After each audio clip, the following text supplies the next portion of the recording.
Right, mate, so what a weekend, man. What did you think? What was your views on it? Big weekend, wasn't it? Big weekend. Nancy in. First thoughts on him? Obviously, initially poor result, wasn't it? Massive result for the Jambos. No winning in 6, going to Celtic Park, top of the table clash. I'd never seen it coming, to be fair. They were good, weren't they? Very good. Suffered.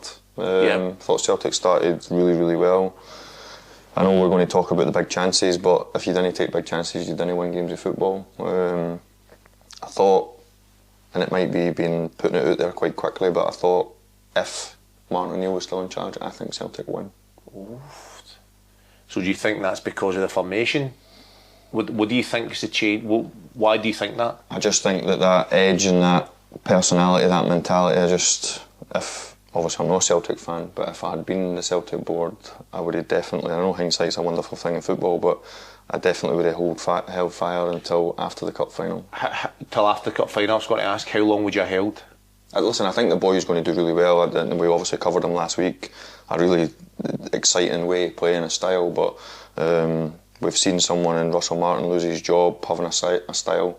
The one bit you need to get right first is winning, don't you? But listen, they've got really good players, Celtic. They're a brilliant club. It's a long-term plan, I suppose, appointing a new manager off the back of Brendan. Do you get a long-term plan at Celtic Rangers? So there you go, do you? Are we going to talk about his style before we talk about winning? Because 13 titles in the last 14 Celtic have won, yet they still strive for another one every single season. It's the DNA of these clubs. When you come second, fine, well, you become nothing. So I'm going to go right into a viewer's question here, right, because you've mentioned it. You mentioned it, styles and winning there, right? First question I just thought of there, right? Nancy's comments, did you see them? I did. What are you saying about them? So let's get who was it that sent it in, right? His interview. It's not about winning or losing, it's about performances. Sorry, Wilfried, you're in the wrong city. So, listen, see the tactics board bit, that's obviously, as you do, we live in a world that you get social media, don't you? And I've seen all the GIFs and all the different things that have obviously been having a wee pop up. I've genuinely got no problem with that. I'm quite one of the individuals that's quite happy to see people put themselves out there. If they were winning 2-0 at the time and he got his tactics board out, everybody would be calling him a genius. So people would accuse him of playing Connect 4, wouldn't they? So are we with the board in front of us. My humble opinion is that I think he'll do well at Celtic. Listen, he's got a big budget, he's got good players, he's joining a club steeped in history, winning trophies.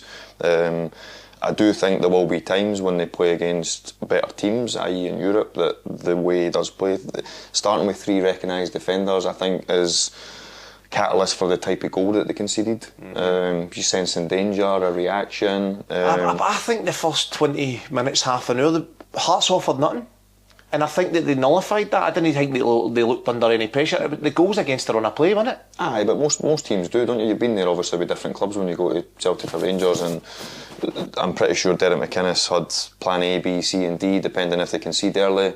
Probably knowing that they're going to need to score to try and obviously have an opportunity of winning the game. So I would suggest that, and listen, Dale might one day hopefully come on for us and tell us that he's different, but when I've been there in the past with opposition teams going to Celtic or Rangers, you talk about trying to get the crowd on the opposition players' backs, staying in the game for 20 minutes, then can you get to half time, being robust, being compact, being hard to beat, being really effective at set plays, maybe leading into that game. All these wee small parts for teams that are playing against Celtic and Rangers are really important. So you could argue that Derek McInnes got his game plan to a T, but then you cannot legislate for Dyson Maeda missing the chance that he missed. So it depends what narrative I think he's got to leave that for Nygren. You know, the second one when he goes through and he takes 3 touches, just leave it for Nygren, or hit it with your after your first touch, just hit it. So there's a question for you. Is Celtic's undoing or struggles, not just the manager situation, the selling of Kyogo and never replacing him has been a real problem for Celtic, isn't it? I think there's no doubt about it. This year the final third's been a big problem here for Celtic. What's the difference between Martin O'Neill and Nancy? I don't think the formation's got anything to do with it. That's my opinion. I don't think that Celtic would have been any better in a 4-3-3 yesterday. That's my opinion. But what we can't measure is what Martin O'Neill would have brought. Would he have won the game? Because that management is something you can't measure. Take away formations, take away everything. I think the formation looked good, especially for the first 20 minutes, half an hour. I thought Celtic dominated. The only thing I would change about the formation is I would play Kieran Tierney left wing back, because you talk about not having enough defenders in the pitch.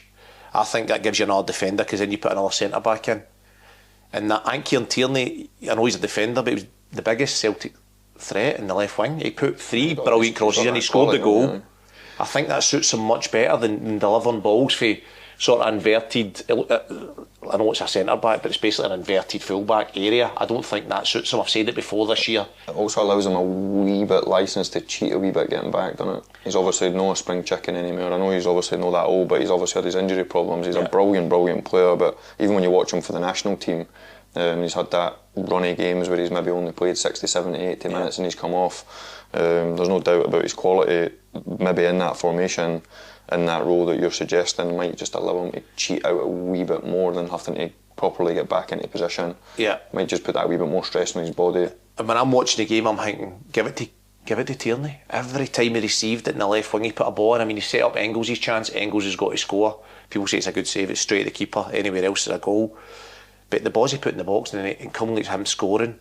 I think another set. That was the thing with the changes with Celtic. That's one thing I didn't agree with. I didn't think that McKeown coming on the left wing back was the right choice. I thought Nygren probably should have come off earlier. I'd have put McKeown on for Nygren. So with the current squad that he's got, that he's inherited, added with his style, should he be a wee bit more adaptable to start with, or is he just going to go gung-ho and say this is the way we're going to play and I'm going to play these players in these positions that might not suit them because it's what I believe in? I think he's still recognising the squad and understanding who's... He's only had 2 days into it. 2 days, so he's put it in place straight away, and I don't think it's that... It's bold, isn't it? I don't think it's that huge a change that players at Celtic's quality can't go, right, we know what we're doing. I don't think we looked at it and went, the players don't understand this, they don't know what they're doing. I think there's obviously, they want to get better at certain things. Like, there's certain movements that I've seen in his Columbus team that didn't happen yesterday, like when Maeda comes short, the striker comes short, whoever that is, the 2 10s run in behind, or there's definitely movement in behind. You seen Tenekte getting in with one run in behind, but there's certain wee movements that he'll add to make there a bigger threat. Talk to us about the bit that you mentioned about Trusty before we come on. The going 1v1 at the back line, whereas normally they have that security 2v1. Aye, so that's stepping in. That's the one thing where... Are you having that or not having it? It wouldn't be for me. So I think going 1v1 at the back, which he done at Columbus, the first 5 minutes of the game, you look at it, if you look at, we're going to the tactics board with this bit here. So Carter Vickers would be best placed to be that centre back. So if this is Hearts in the red, this is what Hearts usually would be playing when they've had success this year. It's a 4-4-2 basically with Braga and Shankland. But they put somebody else in midfield. Dale talked about putting more people in the central area. They put 3 in there because Celtic had 4. They couldn't do 2v4, so they've dropped somebody back in, played a midfielder and played Shankland his cell and played Braga off the side. But anyway, when Celtic were attacking, you seen it in the first 2 minutes. They come down the left hand side. There was this situation here. I'm sure it looked something like that. Aye. Scales was picking up a man here. The ball down this side. Trusty was here. So there's the central Scales. Trusty was like in this position here, and he looked over at the side. Non-safe. If you look back at the first couple of minutes, and he asked if he wanted him to push in here. Now, typical Columbus, they go 1v1 at the back, or if it's 2v2, they go man for man. Whereas when it was Carter Vickers and when it was Scales, somebody would go tight on ball side and somebody would be there. Which is more traditional, isn't it? That would be normal. That's what we've been brought up on. In England, the top teams, a lot of them, when you look at City and that, they go 1v1. Yeah. When you think of Pep's brilliant team, when you think of Company's, Diaz obviously does it now. Even when Virgil was at his brilliant best, when Liverpool were dominating, you'd stand 10, 15 yards inside it.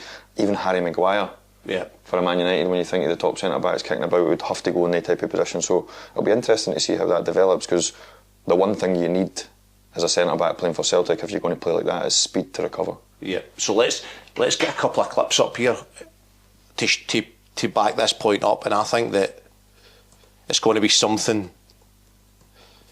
I'd love to see you standing 15 yards. Oh, imagine me in there. That'd be my worst nightmare. Genuinely. Right, so this is Celtic here, right? Going down the left-hand side, attacking, and then this is what it's like on the halfway line as soon as they lose it. Scales up tight with the striker, Trusty behind them in a 2v1, the same as we looked at before with Carter Vickers and Scales. So you've always got that spare man. I think for me that the visual that I get off of that, Charlie, is that when you look at Scales there, 9 times out of 10 opposition players are trying to pass into that player's feet. Yeah. To have a platform. He's not really spinning in behind. Why does he not spinning behind? Because Carter Vickers is covering that. So it'll be interesting to see if opposition recognise that they can actually play down the sides and over the top. And then when you think of teams that they're going to come up against domestically, lots of teams have got speed in the front lines now, whether you think of St Mirren, whether you think of Hibs.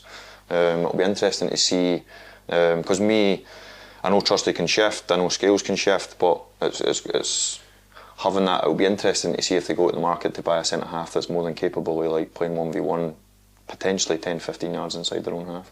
Yep, and then there's a Columbus Crew team, 2v2, want to go man for man. Now I'll worry about that.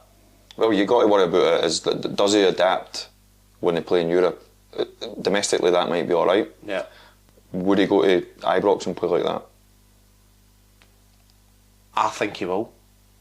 I think Danny Rohl will be hoping that he does. Because I think the problem with that is if you don't counter press the ball as soon as you lose it, and they've got time to pick a pass up, then you get runners. I think you're very, very susceptible to a counter attack, and I think if anything you could say about Hearts yesterday, they counter attacked decent. Although the first 30 minutes Celtic nullified them, but coming into the end of the first half and then the second half, I felt like counter attacks were threatened. What comes with counter attacks is then corners, and every time Hearts got a corner yesterday, I thought this could be a goal. Well, there's the next part, playing 3 recognised defenders when you have set plays. Like Dell, I can guarantee he'll have looked at that. Set plays are a huge thing in the modern game, and it's no a coincidence that they scored off one. So it's another wee vulnerability. I think that when you play that type of formation, it's all good and well having the ball, it's all good and well looking good in it, it's all good and well dominating it, but in both boxes is normally where games are won and lost. Agree. And if you cannot protect your box with having that, I think of Celtic teams in the past, even when you go back many moons and you have like your Stan Vargas, your Boba Baldis, like guys that are like real club legends, a typical Martin O'Neill team, you never got much change out of having boys like Chris Sutton and John Hartsons, etc. in the box yourselves in different eras, whereas you could argue that the current Celtic team with the makeup of the personnel that he picked are a wee bit vulnerable at set play. And I think also another point about Hearts is when you come to play a counter-attacking team like Celtic go and play Hearts who are counter-attacking, if you concede the first goal, you're fucked. Aye. Because then they've got something to hang on to. If May did scored early, Hearts would need to change their whole way of playing. And I think I have to say they were brilliant, weren't they? They were brilliant. He's done an unbelievable job, Derek McInnes. Rightly so, the Jambos are excited and revelling in all the success that they're getting. Can they keep it up? We've had that debate, we're not sure, but I have to say... I'm sure they won't. I watched it in a pub in Edinburgh. I'm loving that Hearts fans are liking me better than you. They hate me, man. I was in a pub in Edinburgh watching the game, thinking there was no... Well, I could hear them cheering the goals and that, right? But I'm thinking, they've no saw me here, right? I'm sitting with a hat on. That hair of yours? I'm fine. I had a hat on. So I'm sitting fine, and as I was leaving the pub at full time, grabbed my jacket, left, fuming. They shouted, "See you later, Charlie." Turned round, I avoided giving them the fingers, but... they're loving it. He's done a brilliant job, and it's... But mate, they've only won 2-7. His was Lauren Shankman. He's brilliant. He's really good. I like him. I really like him. The more I watch him, the more I begin to appreciate just how good I know he's a brilliant finisher. I know he scores a variety of different goals, but actually as a player, when I've watched him at Ibrox, when obviously they suffer a wee bit, how clever he is, how much he looks after the ball. Rangers could have had him. He's not the most mobile, I get that. Yeah. but the role that he does for Hearts and the link-up play and his decision-making and actually just how much he helps the team. He's obviously a leader, he's well respected by the boys, but I bet you the success that Derek McInnes has, and obviously you think of having him at Aberdeen as a young player, breaking through, obviously went pastures new, never quite made it with Derek, obviously. I'm not saying they fell out or whatever, but to then obviously inherit him at Hearts, to get him to sign his new deal. He's been listen, he was a brilliant player for Hearts prior to that, but he's been a revelation. I think when he left here, boy, I think he'll admit it himself, he wasn't the professional. I done it myself.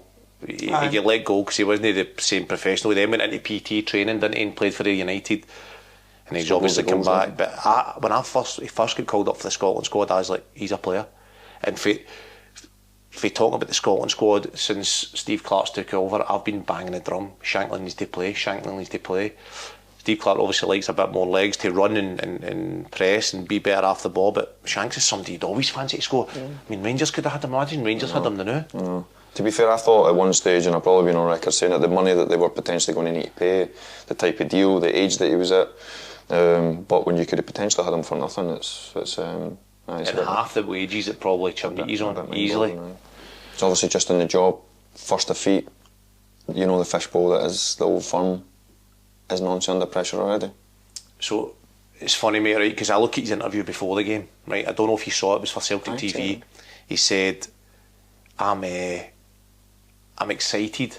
I'm not nervous." Did not believe a word of that. I didn't believe a word of it. I still get nervous going back to iBox just in Rangers TV. I'm telling you, mate. Like, there's no way you're the Celtic manager, right? And you're walking out in that first game and you're no nervous. I'm not claiming he couldn't have been excited, but there's nerves. I would rather he's turned around and said, "I'm terrified, but here we go." Do you know what I mean? And then feel more real, wouldn't it? And then just be real. And then after the game, talking about it's not about winning, right? But I understand what he's trying to say, Kev. I think that he means the performance is most important in terms of give him the results. Because that'll give him the results. And how do you ever get better if you don't know how you're doing it? Do you know what I mean? No, I don't think you can just focus purely.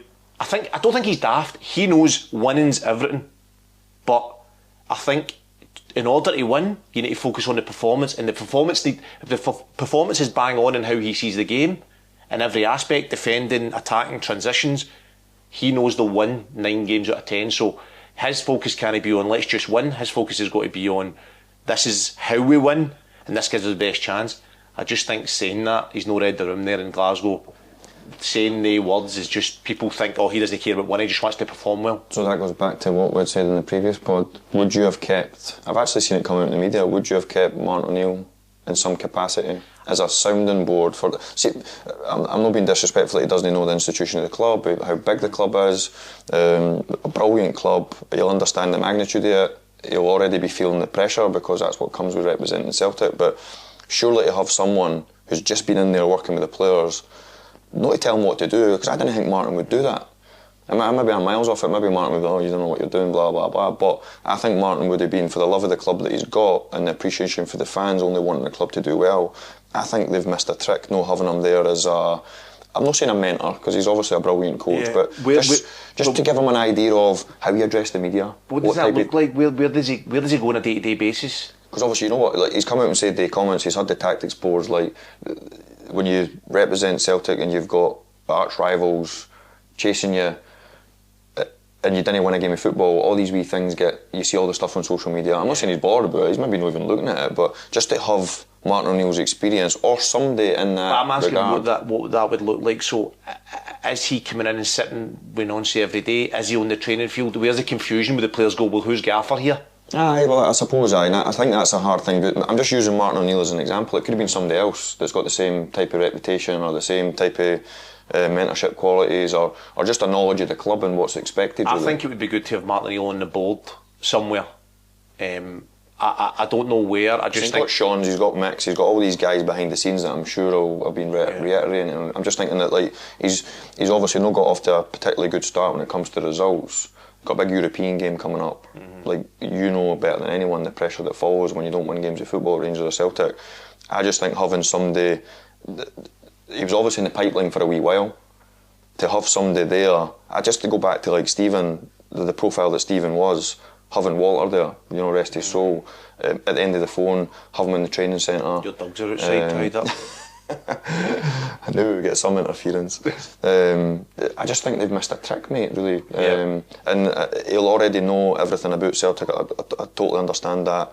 We've all got phones, we've all got social media, but I just think they've missed a wee trick when it comes to maybe the edge and the kind of nous that Martin O'Neill's got for him to be, as a young manager, as a young coach, under so much scrutiny and so much pressure. The tactics board part, the changing, the comments that he's made. Somebody listen, you maybe didn't say this, maybe didn't say that.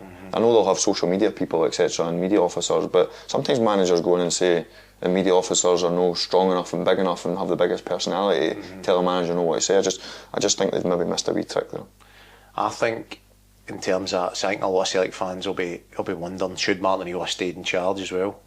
Well, that's the next question. But I always think, right, at what point do you then say, right, that's you had enough? Like, at what point do you wait on and say, right, we bring this manager in? I say either give Martin O'Neill to the end of the season, or you do it now, because if you say give him to the cup final and he wins the cup final, where do you then go after that?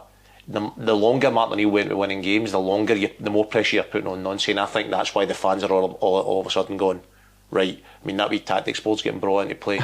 I know we spoke to you a minute ago about it, but I feel like when you're winning games, nobody bothers these things. In fact, people start to say, oh, that's brilliant, that's genius, that's the way to do it. Then, do you know what I mean? Then all of a sudden you see other managers doing it. The minute you have a nightmare, they go, oh, look at that, look at his trainers, look at that. Listen, it's just the way it works. Basically, you need to win games. Aye, that's the fundament. And listen, I've got no doubt that he will, but I just think it's funny when you mention winning games there, and Martin O'Neill, if he kept on winning, would the club not be happy about that? I know, that's a question. Maybe Martin O'Neill at the stage of his life didn't want to be any longer than a short-term type thing, and I think he didn't. He was waiting, if you know what I mean. But I seen him when he walked off the pitch. I seen him when he done his short interview. Like, the way we are made is you can't get enough of it, can you? I know. So I can only think, and maybe I'm totally wrong, that he loved every. Well, he said it. That he loved every second of working with the players. The players have been brilliant. Yeah. I'm sure it gave him a spring in his step every time he woke up in the morning. He would go back into Lennoxtown and work with the players, going back to Celtic Park. Like, the competitive edge, it's just in you. Yeah. I do think the boy will do well, but it's there's a wee part of me that think that they've missed a wee trick in retaining Martin for a bit longer. So there was a wee talk about Martin O'Neill against St Mirren, where they were looked a wee bit as if the Martin O'Neill effect had wore off. Now, I'd heard that he went mad with the players after that last minute goal at St Mirren. So still got the fire in his belly. Got the fire in his belly, and it made so much sense to me that on the Thursday, me included, I wrote Celtic off. I thought there's no way they'll win this game. If they can get a draw, it's an unbelievable result. If they can keep it less than 1 or 2, it's no bad performance, no bad result. They totally dominated the game in Feyenoord, and you're thinking that's a big part of what Martin O'Neill said in that change room after St Mirren. I think he never let complacency set in. These guys create an edge, don't they? I think Celtic and Rangers players need a personality that creates an edge within the building, whether it's every day in the training pitch, whether it's when you're up at lunch, there's a humbleness and there's a respect, and there's just an edge that you're always looking over your shoulder. How do you create that edge? I just think the right personalities, the right people, the people that know. A wee bit of fear? I think you need to have fear. Aye. I had fear every time I represent Rangers, because I never wanted to let anyone down. Yeah. I always was looking over my shoulder, because I knew the manager would have the capabilities of going and signing another player, another left-sided midfielder that could take my position. So every day I walked in, I made sure I felt as though it was going to be my last. So I was at it all the time. So do you think if you had to choose between the tactical side of the game or a man manager that instilled fear but also gave you belief and confidence, what would you choose if you had the choice of the world-class tactician or the world-class man manager? What would you take? For Rangers and Celtic, I would pick the man manager, and I'll tell you why. Because I think when you get to Rangers and Celtic, and I'm not being derogatory to the opposition, but a Callum McGregor at 30-35 grand a week playing against grand a week football players, 1,500 quid a week football players. What he's getting? I don't know, you tell me. He's severely underpaid at Celtic. We're underpaid doing this. It's cost no money. Listen, whatever these boys pick up salaries, your James Taverniers, your Callum McGregors nowadays. You'll do me 50 quid, mate. You go there now. I'm skinned. But I just think that the edge, and I can only go off obviously my experience, the edge, the tactical part is a wee bit like you've got the best players. Mm-hmm. But obviously then you get to the European games, and I think that's when the top coaches, the top managers earn their crust, where it's not just the man management part, it's the tactical nous as well, which obviously Walter had that.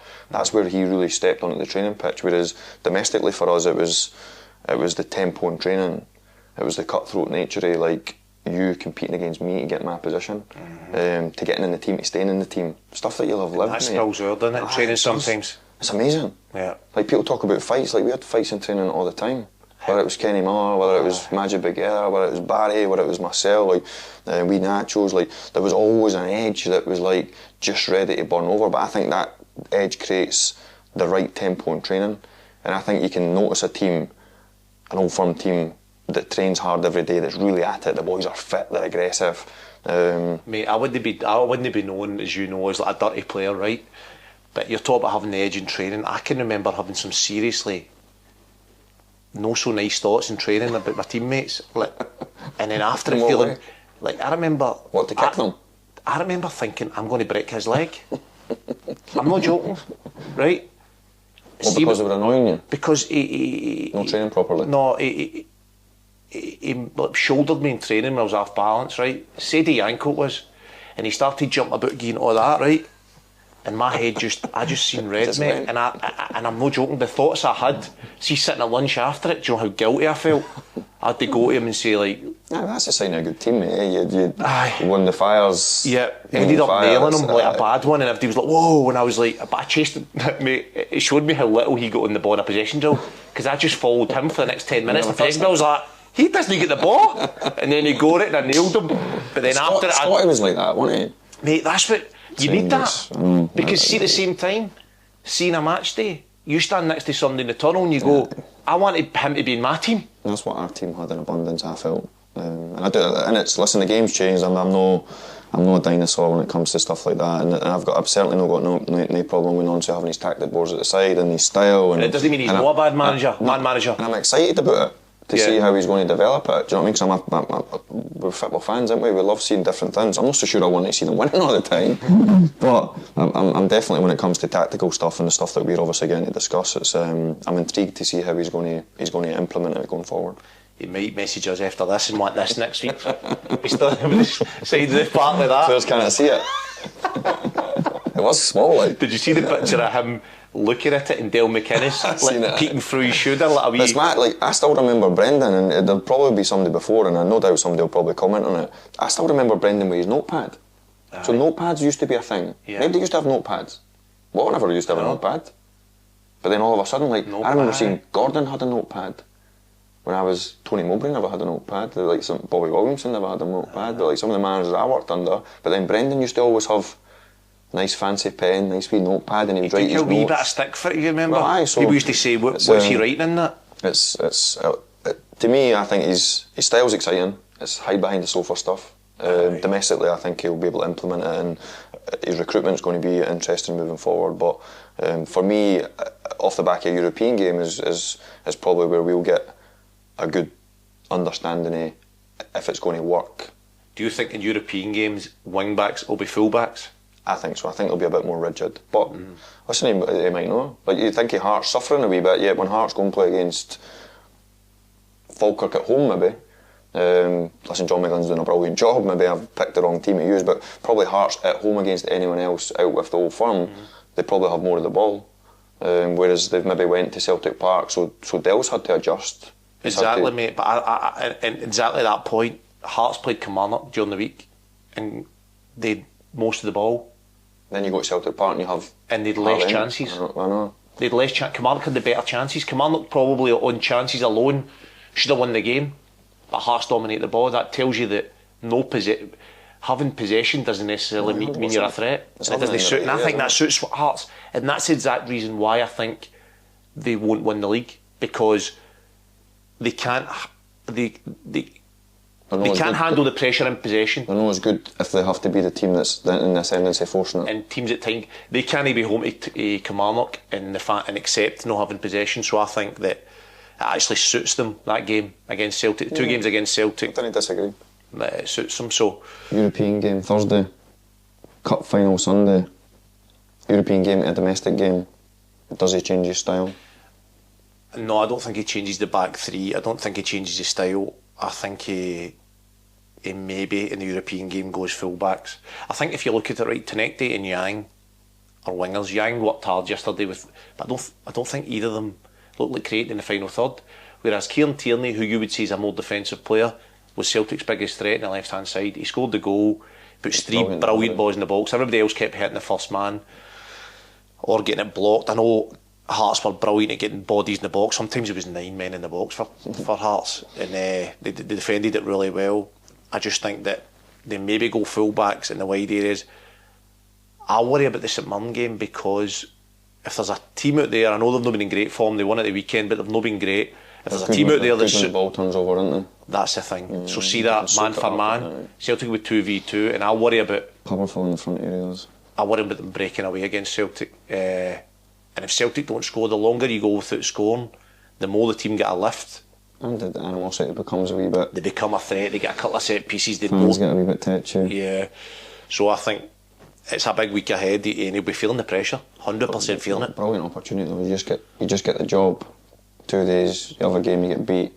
Next game week you're playing a European game. And I know that's what comes with the territory representing Celtic, but then you get an opportunity to win a trophy. Aye, but at the same time there's not much time in the grass.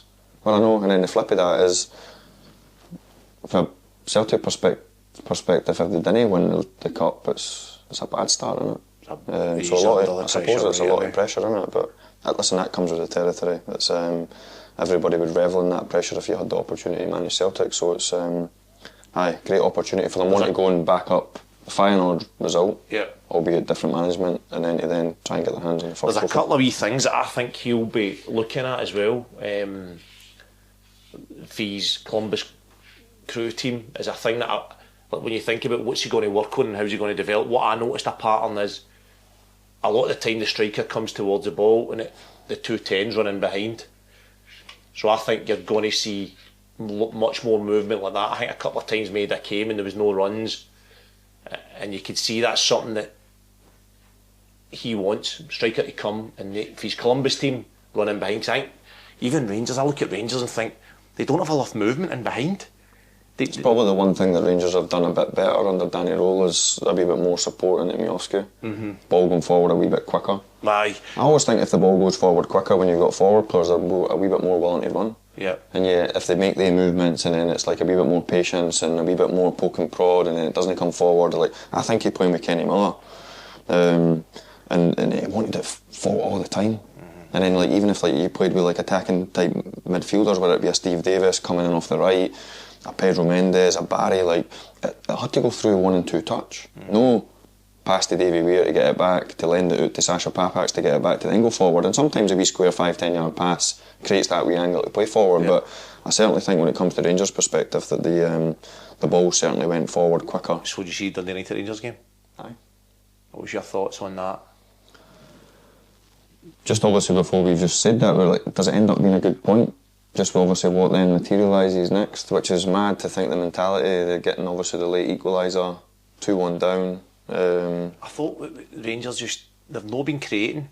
Like we spoke about them, they played forward and then all of a sudden they created the chances. I think to be comfortable winners against Dundee United and they don't take them. I looked at it and I thought, I'm stood there, I was doing the Premier for it and Premier Sports, and I'm getting like both sides a bit of abuse for Rangers fans. I'm trying not to catch eye with anything, but eventually this one guy shouting at me and I eventually turned round and looked and it was somebody I knew just giving me a wee thumbs up. So I was like, that's the first thumbs up I've had. But anyway, got a bit of stick, all the usual stuff, Wayne's in the motor and all that stuff. But anyway, and then Dundee United score and I'm stood there like that. I can't even smile, I'm not in here.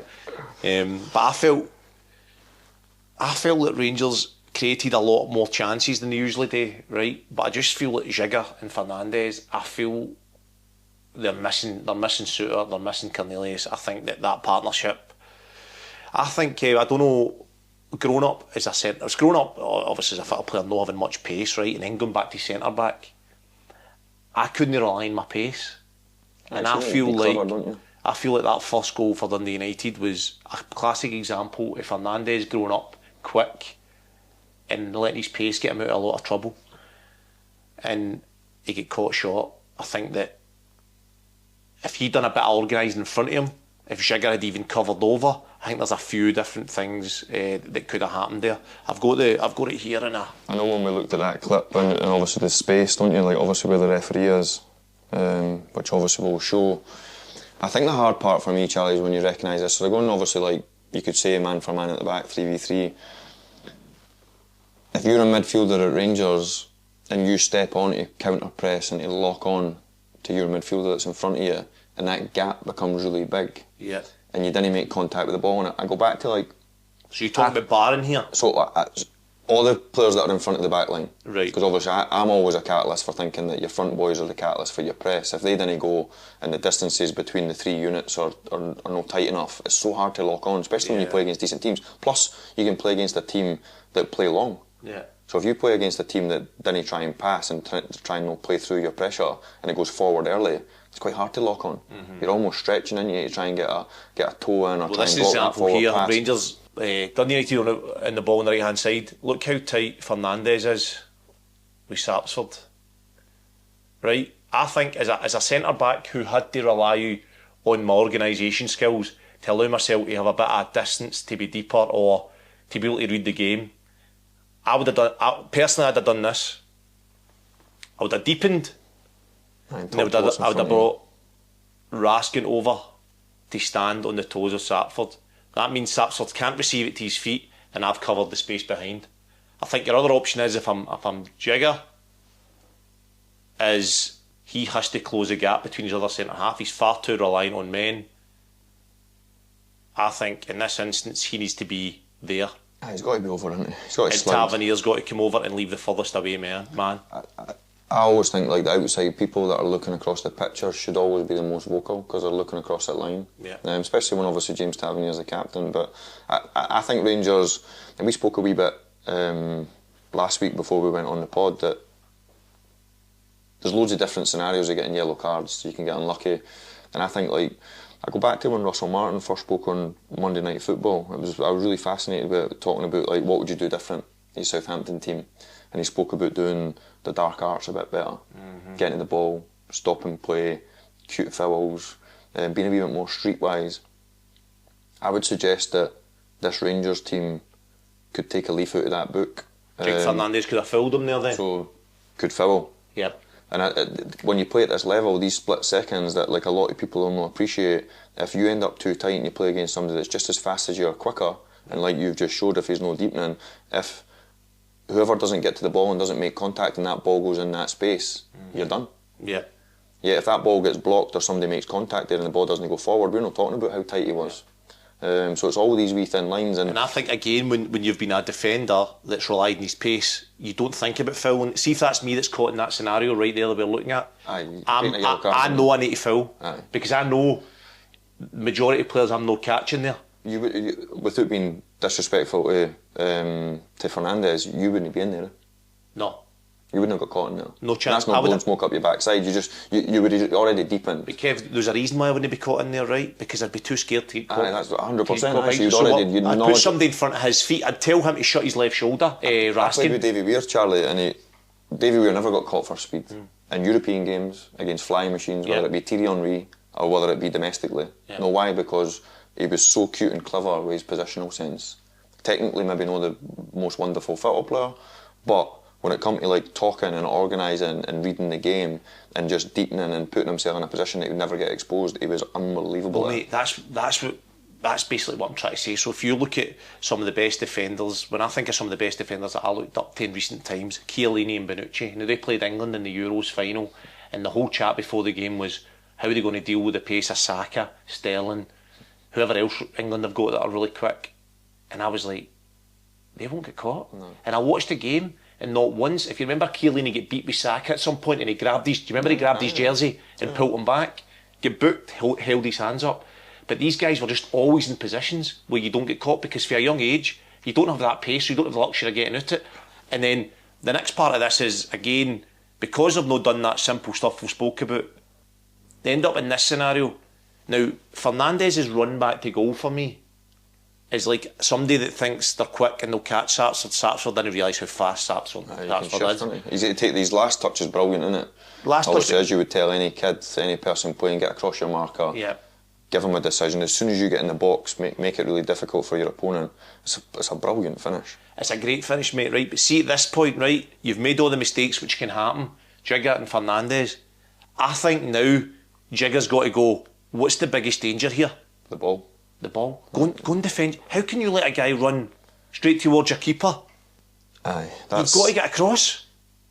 I think I can only suggest that it's hard for his body shape to think that he was looking over his shoulder at what was coming in the box, isn't it? To stick up for his body position. He's looking at the ball, he's got his eyes on the ball, his body shape is facing the ball, so you would expect, obviously, I would have thought probably 2 or 3 seconds before this, as he's entering the box, he should have been another 4 or 5 yards across, and then he would have given him the opportunity to try and block the shot. If it gets cut back, you've got to rely on, obviously, James Tavernier, but most good defenders would cover their front post on that corner of the 6-yard box anyway. So, and I think here, if we go through it again, Jigger gets across and covers Fernandes, and then Tavernier comes in one and leaves the back post. Well, if it goes to the faraway post and the cross gets stood up there, you're stopping the initial danger. Yeah. You're then reacting to the next again danger. It gives Tavernier, it's a second phase almost, isn't it? Whereas if you allow him to go in and do what he does and put it in the back of the net off first phase, then you can only question really the appetite to go and defend and to sense danger straight away.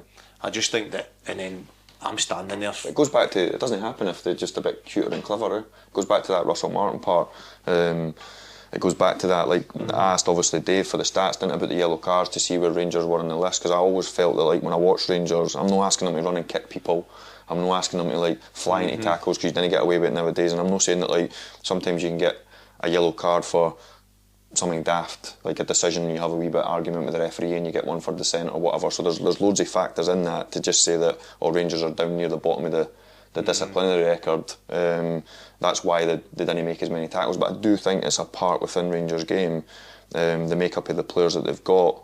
Apart from Conor Barron, Nico Raskin at times, that aggression without the ball, I think, is the Achilles heel. When you think going back to the Falkirk game, created loads and loads of chances without scoring a goal, but Falkirk looked really dangerous on the counter. Yeah. I think if Rangers' counter press is better, it's sustaining that pressure and making a wee bit more contact, a bit like the Dundee United just for scenario. people that don't know about counter press, it's like when you lose the ball in the final third, the closest. I class counter press as my thought of counter press is wherever you lose the ball, instantly go and try and win it back. That's how I see counter press, but some people would class it as in the final third and that counter press to go and win it back, to counter to go and try and score a goal.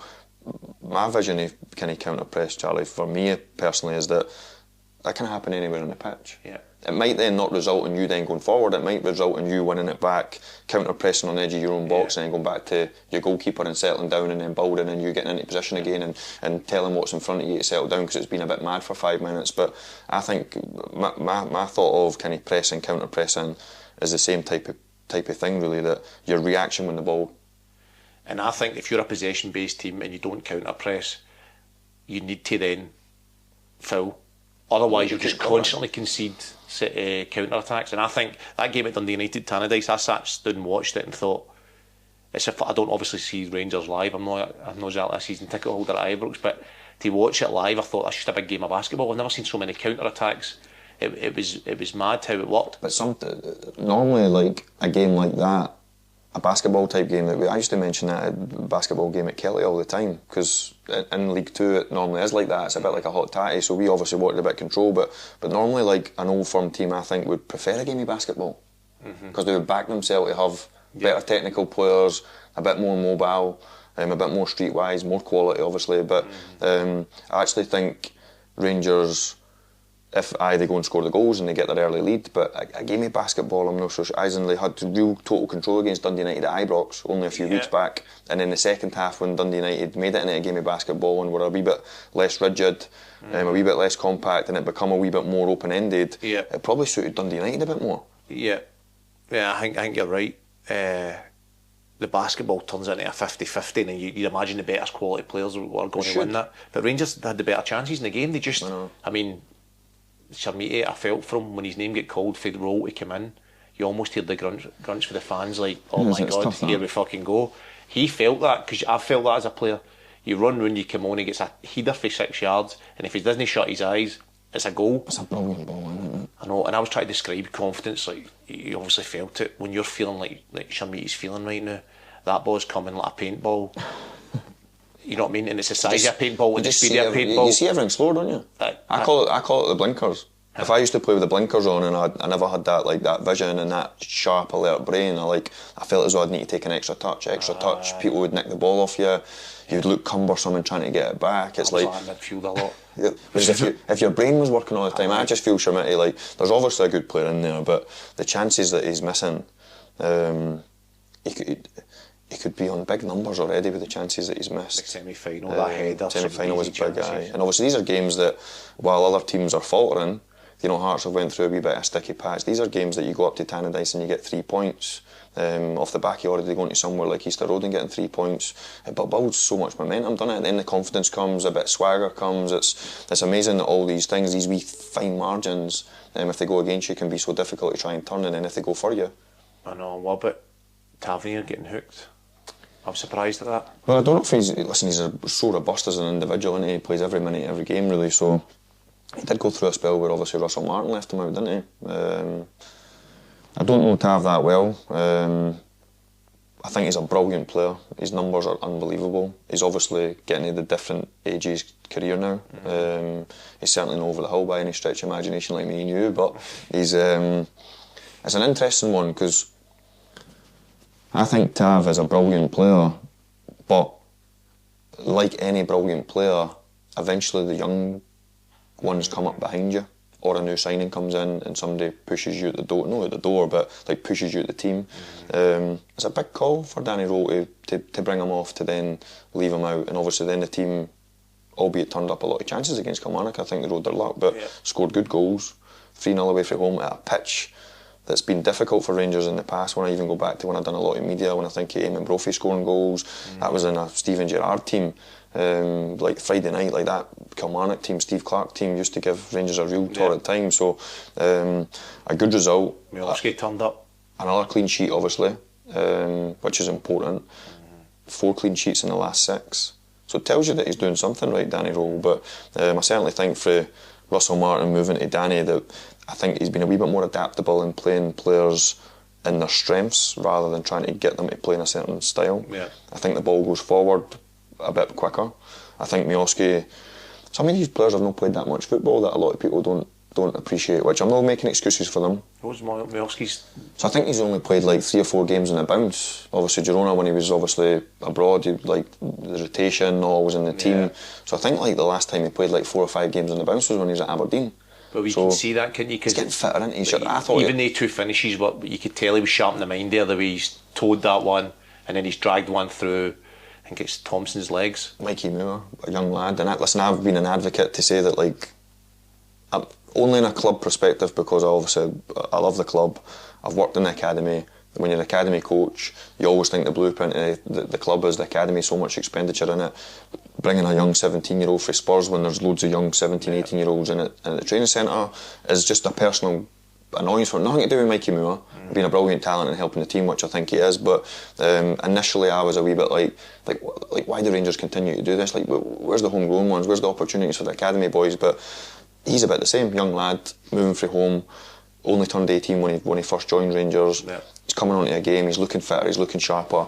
I think he's been given a wee bit more flexibility and licence under Danny Rohl than he has, picking up the ball a wee bit more centrally rather than wider. I'm not so sure he is a tricky winger. I think he wants to play wider in the areas to receive it, to then go and dart inside. His goals are good, you didn't it? He's a good player, mate. He's got good imagination. He took and then just finds a corner. I really like. I think he's a good. At first, I must admit, I thought he looked like a wee boy. I thought he's a wee boy. Similar to what you're saying, give young boys a shot in the academy. Now, I'm thinking, and then Saturday night, he looks like a man. He looks like he can step up, and then he's I'm not sure what the keeper's doing for his second finish. I know it was offside, but what are you saying to me about Connor Byrne? Mate, I know. I think I said it on here last week. I don't know if I was having him, and I thought he was brilliant against Kilmarnock. I think he's been a big factor in helping Danny Rohl, and he was another one that was in and out under Russell Martin. And I know because I know him personally, and obviously heard him at Kelty. I've kind of watched his journey when he's been a young player at Aberdeen playing against my young Rangers team. Kept tabs on him. He went on loan to Brecon, kept tabs because we had some of the young players on loan at Brecon as well. Managed to bend Stevie Glass and Scotty Brown's ears to try and get him, obviously Kelty. He then goes back, he's obviously Aberdeen, he's signed for Rangers. I think when you think he counter press and that legs and that energy and that enthusiasm, he's getting better all the time. I think he's a huge factor. He was everywhere, wasn't he? He's everywhere, mate. And then he blocks that ball in the line. I think, see that alone for me, I'm like, he's a guy you want in your team. It's like that. We talk about that edge that we just mentioned in training. He'll train like that. He did. I watched him at Kelly every Tuesday, Thursday night. Rain, sleet or snow, training like that. The demands of like people like Tids, Callum Higginbottoms that we had at that time, he'll now be putting the demands, in my opinion, on Rangers players because he's grown, his personality's grown, his profile's grown. I think he's been different class since he's found himself back in the team, because when you're a young player at a club like Rangers, he was linked with going obviously over abroad, wasn't he? Somewhere in Italy, I think it was. I think there was a kind of last wee flurry in the transfer window there just in September, and I think he's grown into a real good Rangers player. He does. I think he needs somebody beside him. I don't know if Raskin's went off the boil, hasn't he? I know. I don't know, but I mean, I like Raskin as a player. I think he's a good player. I just don't know. He keeps dropping in between the centre backs to start playing. I'm not sure he's best at that. No, I always liken Raskin to a bit like a Barry, and listen, he's not in the same bracket as Barry. He probably never will be, but I think Nico plays in a way where he lends people the ball to get it back. So he kind of plays for himself a wee bit. I think he's a brilliant teammate. He's brilliant in both boxes for not being a big lad. He scored obviously loads of good goals with his head. I do think he's a player of the year last year. I do think he is a really, really good player, but I do think he's one that someone like a Connor Barron has to balance off for it, because he's a bit here, there and everywhere. And I think if you've got someone that's really rigid and really clever and cute at playing that type of role for a midfield partner, I think it helps Nico. I think if they lose Connor Barron's discipline, I think they lose a wee bit of control in the middle of the pitch, because I don't think Diamandi's a natural leader in the middle of the pitch. I don't think Nico, the way he plays, he might be a leader in the middle of the pitch, but he can be on the right, he can be on the left, he can be in the box, he can drop between the centre backs. He kind of plays his own game, if you know what I mean. So I think going back to the Connor Barron bit for Nico Raskin, to get the best out of Nico Raskin, I think you have to allow him to go and play the way he wants to play without putting the shackles on him.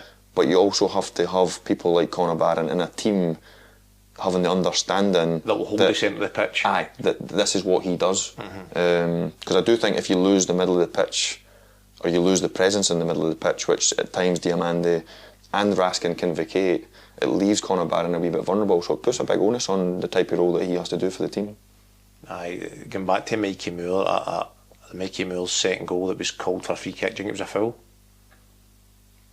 It was the one where they thought it was maybe the first foul up the top on Jigger or Fernandez, but it was actually on somebody up this side of the pitch. Can't remember who it was. I don't know if it was a foul or no, but what about the Diamandi one? Did you see that? Diamandi on Watson. To be fair, but obviously I never quite understood the interpretation of the rule that it's obviously no clear and obvious foul if the player's not getting the ball. Obviously I read that out. I'll read it on my phone. Is that a rule? So, well, it's an interpretation of the rule, and it's such a grey area. Involvement in play. If the attacker is not challenging for the ball or has no realistic chance of getting it, referees often consider the contact immaterial. Shirt pulling alone without impact on play may not be penalised. So obviously when we've seen the stills that I've obviously watched a few times, David Watson makes a brilliant run obviously to try and get in the box. The ball then obviously gets blocked to go out for a corner. Obviously Diamandi has his wee pull. The debate is whether it was in the box or out of the box. Part of his body looks in the box. I don't know if it goes off your foot on the line and your body that actually needs to be on the grass for it to be a foul, or just your arms inside the box. So a wee bit of grey area for me, but I think Diamandi puts himself in a silly position because there was plenty of Rangers players in the box to cover. When he was pulling him, I'm taking a risk here. It is a risk, and it's a silly risk. Got that in him, isn't he? It is. It's a wee bit naivety, to be honest. But obviously it doesn't come in. And listen, for a Kilmarnock perspective, you could argue it was the flip of that narrative was that they were a wee bit unlucky to potentially not get something new out. Well, who's to say that he's not going to get the ball? Because what if it hits the post or the keeper? What if a cross comes in and he palms it down to the edge of the box? Who's to say that it's such a grey area, isn't it? But what I do think is the way the cross obviously goes and the players that are in the box, he probably is looking to try and fire it across the 6-yard box in front of the defensive line, so he probably isn't going to get there. But as you say, what happens if it then gets deflected or somebody doesn't clear it and then it falls into his space or either in the penalty spot? So, or if he drags it back and through the legs of the player that's blocking it and it goes right to the penalty spot. I think the drag back one was maybe a wee bit more difficult because Rangers had a couple players just inside that could have potentially intercepted it. But listen, Kilmarnock probably feeling hard done by. Rangers probably thinking that, well, the rules interpret that it probably shouldn't have been a penalty. Can Rohl win Rangers the league? Oh, that's a big question. By the way, to think that they've sacked the manager, albeit so of Celtic, to be in the position that they're in, I think the clean sheet thing is really important for me when you think back to like 4 clean sheets in the last 6 games domestically. It's such a brilliant base to build off. Yeah. Listen, they've rode their luck. They have, when you think of Falkirk, some big clear-cut chances at Ibrox. When you think of Kilmarnock having the opportunities that they obviously created as well. So I don't think that's a full-blown conclusion that all of a sudden the back line's where Danny Rohl wanted to be. Bruce Anderson run through for the halfway line, one-on-one. I mean, he's got to finish that. And some of the saves that Jack Butland's made over the course of the piece. So I do think it's a good platform to build on. Can he win it with that? Can he win it? I think this season might be a season too much to win the league. Will they finish above Hearts? Well, if they finish above Hearts, they might win the league. Will they finish above Motherwell? If they finish above the Jambos, they might win the league. I still think Celtic will get there in the end. But I do think there's going to be a lot of twists and turns, and it's exciting, isn't it? Because there's 3 teams, and Motherwell are unbelievable, aren't they? So good. So good. I know how I feel for, and it's maybe just my heartstrings, I really feel for Livingston, because I really like Davy Martindale, and now the gap's becoming a wee bit of a gap down the bottom. Now you've got obviously Kelly in there, St Mirren in there, who I do think will win games, but Dundee have obviously had a couple of decent results recently, creeped away a wee bit. I like Martindale, but I looked at his squad and I did say at the start of the season I think they'll struggle. I thought Kilmarnock would struggle as well with their squad. I think it's only fair you speak about 2 ends of the table, don't you? But it's such intriguing, but I hope, not that I want to see anyone else get relegated, but I really like Davy Martindale and I hope Livingston can survive. Who you want to go? Who you want to go? You like Martindale? Who do you know like? Well, I can't be Dundee, obviously my ex-club. I love Dundee, obviously played up there, but... he's narrowing it down now. Let's find somebody you don't like. I like everybody, me. That's why the Jambos get used to it and they didn't get used to it, even as an ex-Hibs player. So mate, Rangers' next fixtures, right, in the league. So they play Hibs, home to Hibs, away to Hearts, home to Motherwell, who playing good stuff and battered Rangers early in the season, home to St Mirren, and then away to Celtic. Defining. It is, isn't it? Defining, isn't it? I always think after 20 games, Aye. you get a good look at what's potentially going to happen. Approaching that kind of last third, didn't you? Yeah.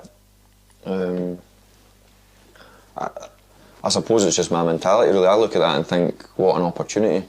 Kind of teams that are kind of in around you, big games. I think like the teams you mentioned, when you think of Hibs, they have the real disappointing result against Motherwell. You know, battered, Grant Hanley sent off, down to 10 men, losing one of your experienced players, but then bounce back. Obviously against Falkirk, who have been having a brilliant season under John McGlynn. So there's like, I think it's the first season that I can remember. I tell you what, it did Livingston a disservice, because I've watched Hibs at Livingston and I thought Livingston were terrific against Hibs in the 2-2 game after only a couple of weeks prior to that going to East Stirling and get beat 4-0. You're best mates with Martindale, aren't you? That's a try to give him a bit of plug, I try to give him a free, maybe give me a job one day. And I've seen teams struggle there, but they've obviously no getting the points, they're on a real poor losing run as such. So I think when your Motherwells, your Hibs, who are obviously right in amongst it, they're going to be big games, and then obviously the climax of that, finishing with the Old Firm game, obviously through the festive period, is like they could easily find themselves top of the league, but they could also be 8-10 points behind Hearts and Celtic. So it's going to be intriguing to see how it materialises. But I do think if there was a I always think like Walter used to be meticulous when it come to. Sometimes it would actually be leaving me out, and I would like jump in the door. How were you feeling when you chapped that door? Oh, horrible. Horrible. I'd jump in the door and I'd be like, I'm not playing. And he's like, Whinging. He's like, who do we play next week? I'm like, away to Hearts at Tynecastle. Who do we play after that? Old Firm game. He's like, you'll be playing, beat it. So just to give me that wee edge, And then it might be a wee bit where he calls a meeting and has a tear up just for the sake of having a tear up. And it's like then all of a sudden, if there was training was here, if it could go an extra wee ounce, it would go a wee extra ounce just by having that wee tear up. And it was always, looking back, at the time you never really thought it. But looking back, it was always at key moments within seasons. And I think this, I'm not asking Danny Rohl to have a tear up, but this next 5 games could be defining in the success that Rangers have this year. And I think he's going to be given more time, and rightly so. Only off the back of, I think, how disarrayed the fans were to Russell Martin. But he started to pick up a run of results. He started to, the team started to score some goals. But you look at it, only equalising against Dundee United, the narrative was this: we're doom and gloom. And then you go to Killie, you win 3-0. All of a sudden, there's a difference in body language. There's a difference. It's amazing how it can flip in one game. Can. So I think these games, with how high pressured they are, and obviously you mentioned Hibs, Motherwell right in amongst them. Motherwell, by the way, we need to mention Motherwell. I've not seen a manager come in at a Scottish Premiership club and play with that much confidence and possession-based play and have the bravery. Why do you think that is? I personally think it comes for the manager, obviously, right? But see, just having that bravery to go and play. That's the word, isn't it? It's bravery to take the ball, because up and down the country, right? We've all played in teams, and we've all seen teams. I bet when you played with Dundee, every day in training, everybody's playing for the back, everybody's taking touches, everybody's brilliant on the ball. Comes a match day, and it just gets 2 passes launched. So it takes a manager to say, lads, we want to play short because we feel it's the best way to get us up the pitch. That's not to say we can't play in behind, but it's recognising when to play in behind and when to play, and have the bravery to play the wee passes that your keeper might play a bounce pass with a number 6. Because you believe that will get you up the pitch. I think he deserves a lot of credit. He's had a huge buy-in, isn't he, off the players. I think that's obvious. The players have tried that. Managers have tried it in the past in the Premiership, and it's just no worked. I'd be interested to know some comments for the Motherwell fans off the back of listening to this, that there was a wee bit where on social media they were playing some great football but not getting the results. Now they've obviously had a wee upturn in the results. The football was brilliant when they weren't getting the results, and it's been brilliant since they're getting the results. I was always intrigued to find out that would Motherwell rather be further up the table, not being as pretty on the eye, or potentially be pretty on the eye but down the bottom of the league. Now they've obviously had the perfect balance, that they're pretty on the eye and they're getting the results that they've deserved for their performances. I don't claim to know thousands of Motherwell fans, but I spoke to a Motherwell fan who goes to the game every week, and he loves it. He absolutely loves it. Goes home and away, he's buzzing at the way they're playing. No matter if they win, lose or draw, he says he's enjoying it. It's entertainment. He's not seen the likes at Fir Park, and it's a breath of fresh air. So brilliant. It's brilliant to see a team outside Celtic and Rangers that are playing that way. I can't wait to see. Signing a great coach with obviously the resources that he's got. They've not signed millions of players. They've not got a huge budget. It's got a brilliant pitch now.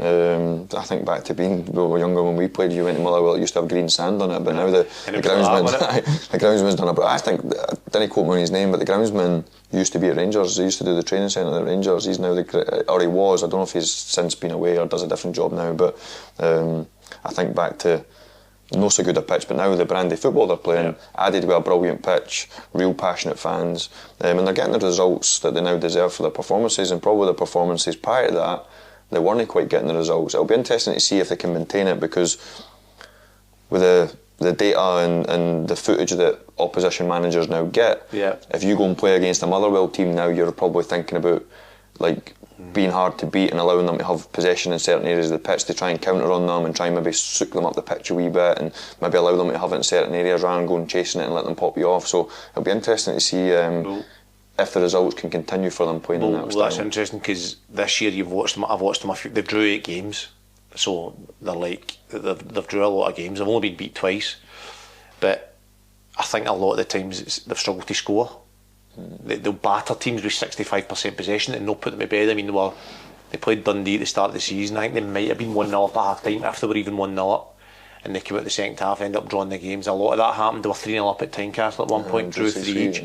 So a lot of the times they're not putting teams to bed, and it's a lot of the time it's a chance. They're not taking their chances or finishing them. So it'll be interesting to see in January what they do with that. I know they've scored a couple recently and it's led them to winning games, but it's good to see. He's been teams outside Celtic Rangers. Breath of fresh air. So I done TalkSport for the World Cup draw. Seen bits of it. What do you think it? Amazing. Chance, eh? Well, a definite chance. Don't know much about Haiti. Is it Haiti? Haiti, I don't know. I don't know much about them. Well, Dave was obviously giving us some info, what, 10, 11 million population, so listen, there'll be no mugs by any stretch of imagination, and I know that the boys and the staff, Steve Clark will certainly not underestimate them, but just amazing. And like, I've got obviously wee boys, you've got obviously the lad that's in between my two and then obviously an older one, but it's generational, and to get people excited to want to be the next John McGinn or the next McTominay, or it's brilliant for the nation. It's brilliant for all. France '98. Do you remember it? So you know the biggest, I watched it in the house, but the biggest thing I remember of France '98 is that I used to have France '98 on the FIFA. That was the first FIFA I had. FIFA. Amazing, eh? Remember the tunes and all that? Amazing, mate. Amazing. I still remember John Collins scoring that penalty. It's like, and obviously with the Predators, with the big white bit, so it's, and obviously R9, the proper R9. Jim Leighton with the that's can you remember Jim Leighton's Scotland strip that had all the multicolours in it? Aye. It was like white and it had all the. I used to have that as a kid. I wanted to be a goalie when I was a kid, even though I was about 2. Is that how you get Vaseline in your eyebrows, you know? Honestly, mate, I used to want to, when I played with my pals in the street, I wanted to be a goalie. I used to have the gloves, and it's funny because my youngest boy, he obviously plays outfield as well, but he's went through that. But listen, I think it's amazing for the next generations, amazing for all us football fans, and even though the draw was an absolute shambles, it's actually. What about that group? Nobody wanted that group, and 4 teams missed it because they couldn't be in it. I knew Scotland were coming out.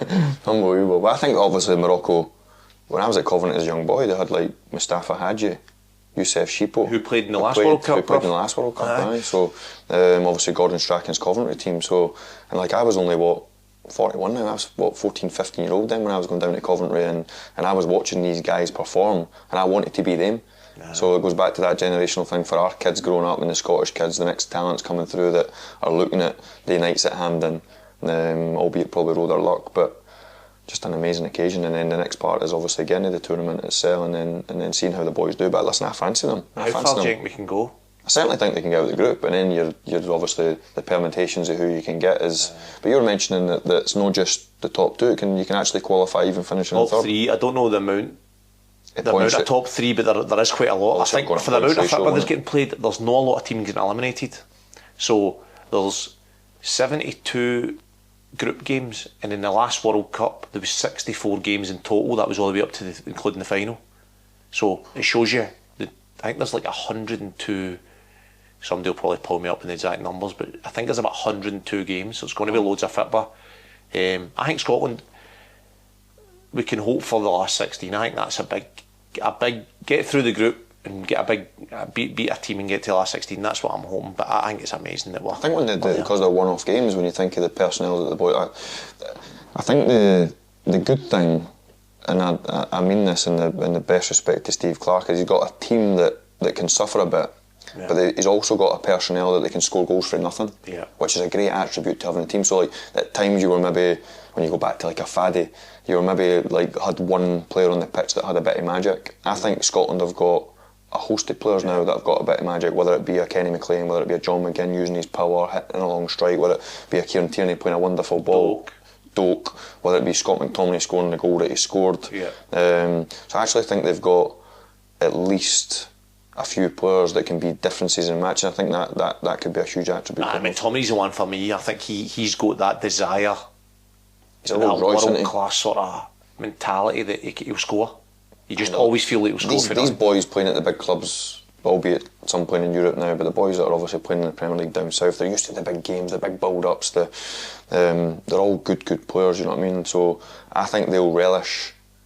Some of their teammates will obviously be at different nations. Yeah. I think they've got the personality and the grit as individuals to think, listen, we're not here making the numbers up. We're here to have a go. Having had that success, you get a Champions League winner, then you get a Ballon d'Or nominee.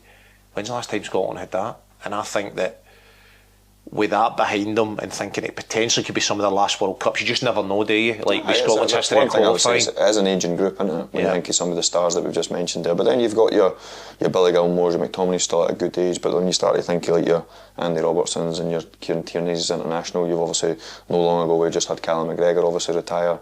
He's another one. Does he go? Does he not go? Would you phone him if you're Steve Clark? I asked you first. I would. Would you? I'd phone him. I'd phone him straight away.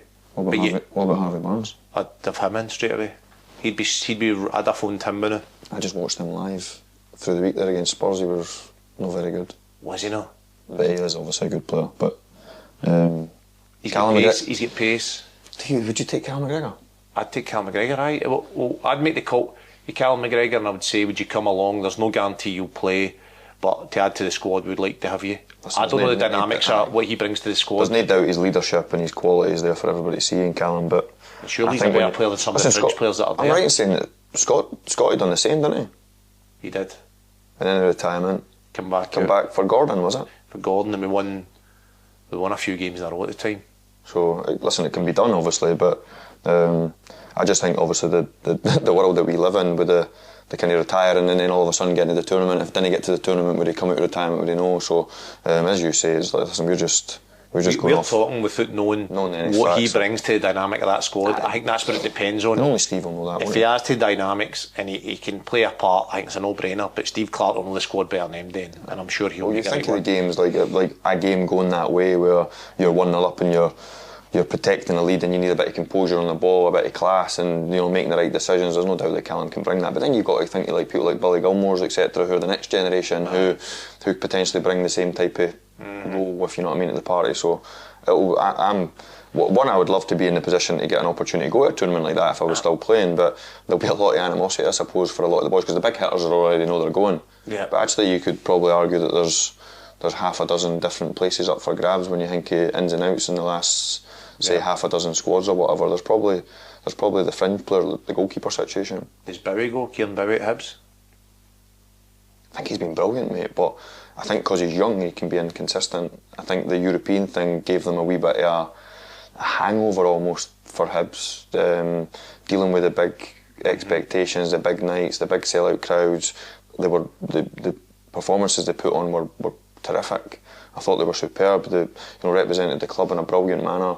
Almost got over the final hurdle. Then I think transpired into a slow start for them domestically. They've picked up now, obviously. I think Kieran Bowie, off the back of having the real bad hamstring. Kieran Bowie or Shankland? Right now you have to choose. Oh, it's a difficult one because you're a Hibs fan. Difficult one. I think Kieran Bowie, at his best in international football, the way Scotland play, could be more effective, because Steve Clarke likes that type of robust centre forward to give him platform. He's a bit more mobile. Plays for two of them, maybe? Possibly. Listen, I think if you want a goal and you're wanting a bit of brilliance, a bit like when Lawrence come on against, I think Lawrence would make better decisions on the ball than Bowie when it comes to like his technical ability to bring teammates into play and to maybe see a pass. But I think when it comes to maybe playing on a counter-attack and trying to get up the pitch for using his physicality and his mobility, I think Bowie. So they're really different, aren't they, to be fair, even though they're two really good players. So a great position for Steve Clarke to be in. Get the two of them in. Big one, mate. Brazil and Miami. Amazing. What do you think, Brazil? I think after I'm just jealous that you've got half a chance of going with the media and I've got no chance. However, you know something I don't. You just said 102 games and I've not even got a chance of getting on the radio, and you've got half a chance of getting on the plane. I look at Brazil though, right, and I think they're going to surprise a few people. I think Ancelotti is a manager. He's not very tactical. He's much more about man management. And I think with the Brazilian players, although people say it's not the team of before, they could be brilliant, couldn't they? Mm-hmm. They've got superstars, really. So how do you think we'll go on against them? But I think it's one of the ones that you could get a sore one, because they could be at their brilliant best, or they could make it into a kind of Scotland type game where John McGinns are flying into tackles and make it a bit tetchy, and they get a bit tetchy, and then he like a wee bit of the dark arts that the boys might be able to bring. That's not saying that I'm asking them to run about kicking everybody, but I just think if they make it like a proper cup tie, and it be a bit 100 mile per hour rather than allowing them to have all the control. They'll have seen an arse like John McGinn's. In fact, that is a Brazilian arse, isn't it? They'll not have bumped into John's bum before. Now he's got the biggest, strongest bum in world football, hasn't he? Big Cleese used to say to him, "Don't stop doing that arse thing." He's brilliant, isn't he? He's so strong, man. But I do think that it's one of the ones, until it comes around. It's a brilliant game, but they could, if they're at their brilliant best, there's no doubt they're going to be a tough nut to crack. But at the same time, the weather, which obviously you'd expect them to be quite accustomed to, some of their players, albeit they'll be playing all over the world. Yeah, really. It'll be roasting. It should be roasting, right? So it's a factor that's obviously going to be a factor for our lads. Apart from really you kind of boys that are playing obviously in Italy. The rest of them are used to the rain, sleet and snow, so that'll be a factor. But I'm Steve Clarke's biggest fan, and I do think if there was someone that could come up with a wee bit of a master plan that might even suffer, it might not be the prettiest, but I wouldn't back against us getting some sort of result. Be good to see, wouldn't it? Be amazing. McTominay goal in Miami. Right, mate, should we finish with some of the questions? I don't know if we answered them all. I'll go back into them. By the way, I thought the questions that we received on social media were brilliant. Brilliant, and by the way, get your questions in for next week, because they really do help, and it answers obviously questions that the fans want to know. I think there's a lot of questions that come in that are quite similar, so people want to know the same things a lot of the time. But one of the ones here is, do players respond to over tactical managers? This is for Sammy3667. Like Nancy appears to be. I don't think he will. Probably it might look from outside in that it's quite complicated, like what you kind of mentioned on the pod earlier. Like, players understand information, but I am a believer that players don't want overloaded with information. But he's only in the job 2 days. He's been desperate to get his ideas in. He's probably felt like things maybe weren't quite going the way he wanted, especially when they went behind. So, like, if he stands there and does nothing, then the narrative would be like, doesn't he show any passion, or like, doesn't he not get any information to the players? So I think sometimes you're on a hide into nothing, whatever you do. I think sometimes in this country, mate, right, we say you're either a tactical manager or you're a man manager. It's as if you can't be both. Well, so who knows? Nancy might be both. Brilliant, isn't he, man management? That's apparently, for somebody over in America, worked with him closely, said his man management is brilliant. Now, when you're addressing American people or players, I would imagine it's probably slightly different to Scottish players in terms of the culture's completely different. Aye, you need to learn that quickly, won't you? It'll be really enthusiastic in America. I'd imagine the players would be like that. I don't know, in Scotland. So listen, I think to answer your questions, people do respond to tactical managers, but as long as they have the man management side, which will always be the most important in my opinion. I think the bit for me off the back of that, what you bang on, is players grow in confidence off the back of seeing it working. Exactly. So a manager can say whatever he wants, and if the players feel it working, as in when they're doing it every day, and they're enjoying it, and then they're seeing the result of it, it's so easy to get a buy-in. Whereas if it's not working and players are feeling a wee bit lost on the pitch and there's lots of information coming and it's a wee bit like a standoff, like, oh, are we going, are we not going, are we pressing, are we not pressing, are we passing forward, not passing forward, like when do we run, are we going 1v1 at the back? If there's real clarity and then you see the results off the back of it, I think players buy into it straight away. Tom, I think you're bang on. I think as well that, you know what type of change room's like, right? So Nancy will have his way of playing. As soon as he wins a game, like just say the players will turn, oh, that was actually good because that happened and that happened, or a couple of things work. But the same token, if he loses a few in a row, players start to go, I don't know if that's the best formation. Players are selfish. They think about, they want to blame people. There's a lot of big hitters in there that have had a lot of success. When you go straight to Callum, that's seen lots of different managers, lots of medals, know what works, knows the game inside out, knows every ground inside. He probably touched every blade of glass in Scotland 100 times over. So the challenge for someone like Nancy is to come in and look Callum McGregor in the eye and get Callum to believe in what he's saying. I think that's a sign of a good coach and a good manager. And then it's up to us to talk about what type of style we see to the naked eye, but actually the way he treats Callum and gets him on side to then send that message through the squad, which would have been the same for yourselves, the same for Scotties. If whoever the manager is at that time, Eleni, can get you to buy into his ways, then you marshal the changing room, don't you? You lead 100%. It. And then, it might not be pretty, it might be same subs. It might be the same four picking up. It might be as basic as doing boxes and 5-a-sides every day, but if you're winning every week and you keep on getting to the end of the season and you're getting titles and you're getting trophies and you're getting your big bonuses, everybody's happy. 100%. So I think the boy will do well. I think the tactics board is just typical Scottish football, that you're always looking for something to dig out. But I do think, for me, the clarity for any player at any level is really important.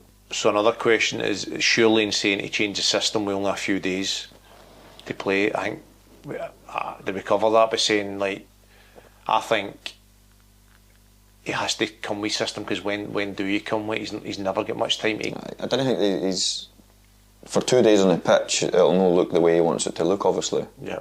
But I think he's been bold and brave and saying, listen, this is why you've employed me. This is why I'm now the manager of Celtic Football Club. This is the way I've done it to get me success. I just think that, listen, he's not going to be bored what I say. He has to adapt a wee bit to make sure that his style and his system and the way he wants to play replicas getting 3 points every week. Yeah, because my argument would be that if he sticks to a back four, because Martin O'Neill's done well in a back four, and they don't win, where does he go for there? Yeah. At least if he does what he believes in, he can then say, well, it's on me. These guys I would be the same if I'd been successful as a coach and I'd went from here to there to there, and the stuff that I still believe in now this day, I wouldn't change. But like, even going back to, and I know I can't compare Celtic to Kelty, but we played in a certain way.